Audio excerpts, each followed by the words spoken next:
Okay, look. We are down here with the fantastic Fool's Gold. I only know him as Fool's Gold. I don't actually know anything else about him apart from the fact that he's Fool's Gold.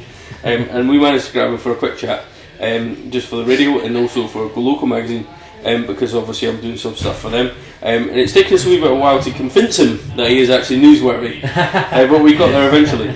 I suppose the first obvious question is, how did it all start, really?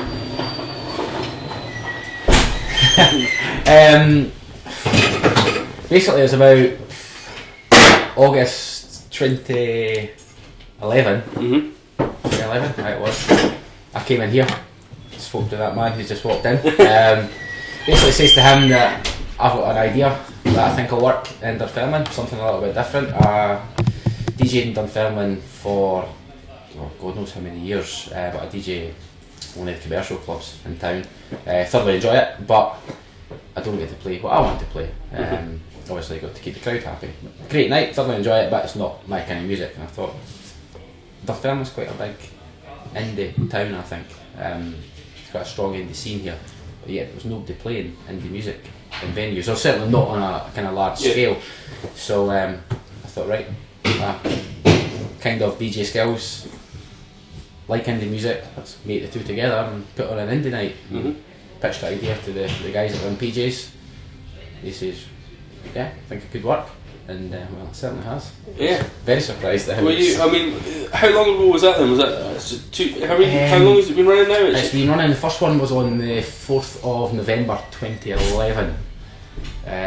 One of the posters are actually still on the wall. 4th of November 2011 actually was on second. We had the Rifles playing first, and then I came on maybe the back of 10 and done Fool's Gold. Luckily for me, it was a kind of soft start because it wasn't just me that was on. Obviously the Rifles were in, so there was already a crowd in here. So it was kind of an easy start for me. Played all the indie anthems you come to expect from Fool's Gold. I thought, you know something, might have something here. I seen the reaction, I thought, this might just be working. So, but when I first started Fool's Gold, I thought maybe get 100 people turning up for a little sing along now and again. Never for a moment did I expect it to get to the stage where it was selling out PJs most occasions. Unbelievable. Crazy. Never expected that at all. So you were saying about, obviously, did you have the name in mind when you first started, or did that come later? No, the name, it was actually going to be either called Fool's Gold, or it was going to be called Park Life, or it was going to be called Common People. And I don't know, I just thought Fool's Gold just felt better. Then by chance, Fool's Gold started, then the Stone Roses got back together, and it was just worked out perfect. It was just pure coincidence. There was no skill involved there. That was simply pure luck. That started the night called Fool's Gold, then the Roses got back together, then there was a whole Stone Roses thing up. I think that definitely helped. Definitely helped the night. That's cool. And you got one of the things you do is you get guest DJs in. Now I know initially when you kind of came up with the idea of guest DJs, you thought it was a bit of a risk. Do you think it's paying off? Yes. Well, we've had Bez, Clint Boone, Rick Witter, and every time they've came, it's been a great night. It's been fantastic. But some of the best Fool's Gold nights that there's been, it's just been me, and that's not saying that I'm great. It's simply the fact that it's the crowd that makes the night, and it depends on the crowd that's in it that night. And touch wood, I've never once have I went home and thought wasn't so good tonight. Always the crowd has just been. The Dunfermline's always up for it. It is incredible. The atmosphere that's what makes Fool's Gold. It's the atmosphere. I mean, I guess anyone with a half decent indie collection could kind of do what I do, but as long as it's PR'd in the right way and you have the right crowd, that's what makes it work. Yeah, that's cool. That was what leads me to the next question about the playlist. You're saying about anybody with a decent indie collection. Playlist wise, how do you go about planning it? What do you, because obviously that people want to hear certain songs and certain stuff like that. Do you have a pre sort of idea of what you're going to play, or how does it work? Well, what I do is I've got 3 sections of music. I've got kind of the Britpop section, the Manchester section, and the kind of more modern indie anthems that I'll occasionally throw in.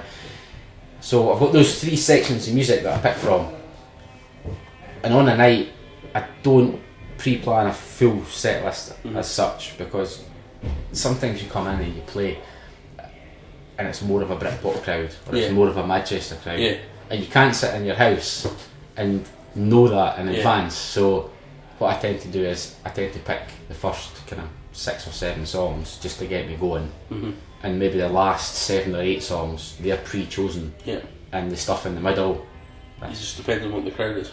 I think the phrase is wing it. But I've always got my playlists next to me. Well, you're winging it quite well, to be honest. You do quite well with it. What's your favourite sort of records drop? What's your favourite one that you really love to play that comes on and makes, what's the one that is one of your favourites? I know that's a really hard question. I could probably pick a top 10. To try and pick one would be quite difficult. Probably, first ones that come to mind, probably I Wanna Be Adored. Yeah. James Lade, Day We Caught the Train, Ocean Colour Scene. Basically, if I'm ever standing there and I'm thinking, what do I play next? The rule is, if in doubt, put the Stone Roses on.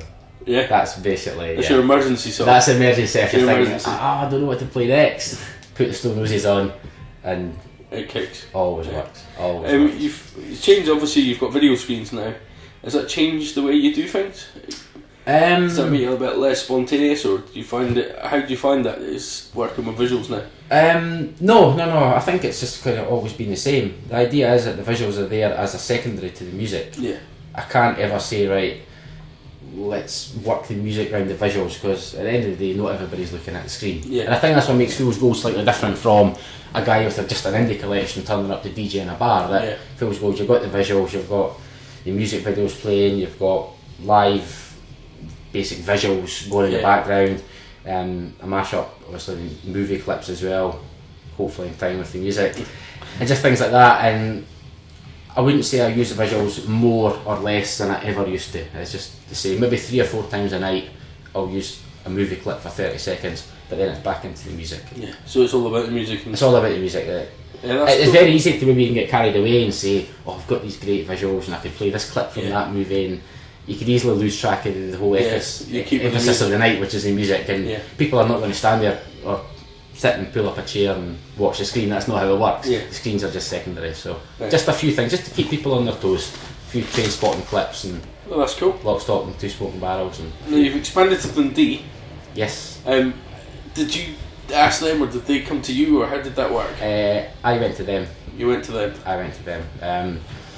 Basically what happened was, PJs was great, it's amazing, but I was actually enjoying it too much that only doing it 6 or 7 times a year, that I didn't feel comfortable about that. I was getting frustrated, because generally Fool's Gold is once every 2 months. Occasionally that should be 6 gigs a year, but sometimes it's maybe 7 or 8 a year, because availability of guests can kind of squeeze things a little bit, but waiting 2 months before I done another Fool's Gold was just too long. So I thought, right, I'm try and bridge that gap a little bit and try and maybe do it every month. Then I thought, well, why not go to another city?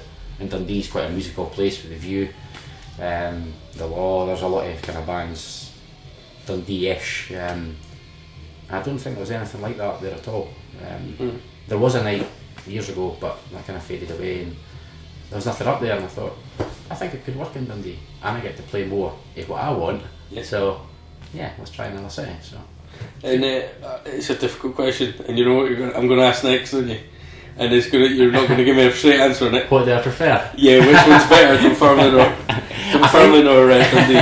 It's a wee bit unfair, because this has been going for 2.5, almost 3 years, and it's grew and it's grew. Dundee, I've only done 5 gigs up there now, but what I would say is the last Dundee gig, which was last Friday, I walked away from there and I thought that was up there with PJ's nights, and that's saying something, because it's unbelievable in here. The atmosphere's incredible. In Dundee, the last time I walked away, I thought that was special, really good. So it's developing. They're getting closer together. Whether it'll ever outstrip PJ's, then it'll certainly take a long time before that happens. But Dundee's certainly heading in the right direction.